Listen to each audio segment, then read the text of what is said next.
Those are some real thoughtful words. Taking the stage next, please put your hands together for Omar Misbah, sir, Faculty of Computer Science from Oxford International School. Please, sir. আসসালামু আলাইকুম সবাইকে। সব টিচাররা প্রায় সব কিছু বলেছেন। আমি জাস্ট কম্পিউটার সায়েন্সের জন্য দুঃখজনক ব্যাপার হলো বাচ্চারা কম্পিউটার থেকে দূরে চলে যাচ্ছে। বাচ্চারা কম্পিউটার থেকে খুব দূরে চলে যাচ্ছে। বর্তমান এআই যুগ কি মানুষকে রিপ্লেস করতে পারবে?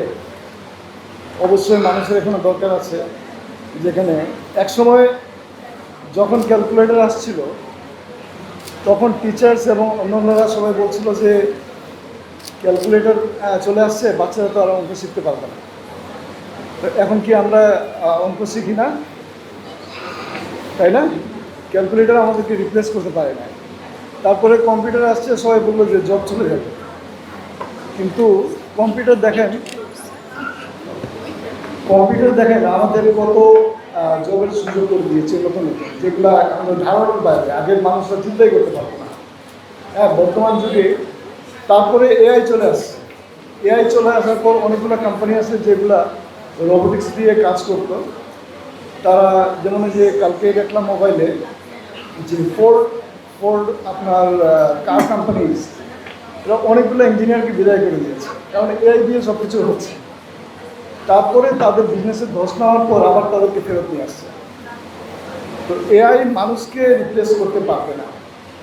এবং বাচ্চারা আমাদের এখানে যেটা হয়েছে যে কম্পিউটার সায়েন্সকে ভয় পায়, কারণ হচ্ছে প্রোগ্রামিং পার্টটা, কোডিং পার্টটা। তো এই কোডিং পার্টটা আমরা যদি আর্লি, এখন দেখেন ক্যামব্রিজের পক্ষ থেকে ক্লাস 4 থেকে ওরা কম্পিউটার সায়েন্স এবং রোবোটিক্সটা ইন্ট্রোডিউস করেছে। যার ফলে বাচ্চারা যাতে ভবিষ্যতে, আমরা যেটা করি যে এআইকে চিন্তা করছি যে এআই চলে আসছে, আর তো কম্পিউটার সায়েন্স করার দরকার না, ভবিষ্যতে সব এআই করে দিবে। এআই কিন্তু ভুল করে, এই ভুল কিন্তু সবাই ধরতে পারবে না এবং সমাধানও করতে পারে না।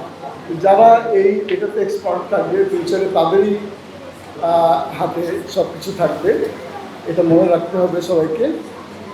আর আমি কথা বাড়াবো না, আমি সবাইকে ইনভেস্ট করবো যে আপনার কম্পিউটার সায়েন্স নেন এবং ভবিষ্যৎটা উজ্জ্বল করবে। হ্যাঁ, থ্যাংক ইউ।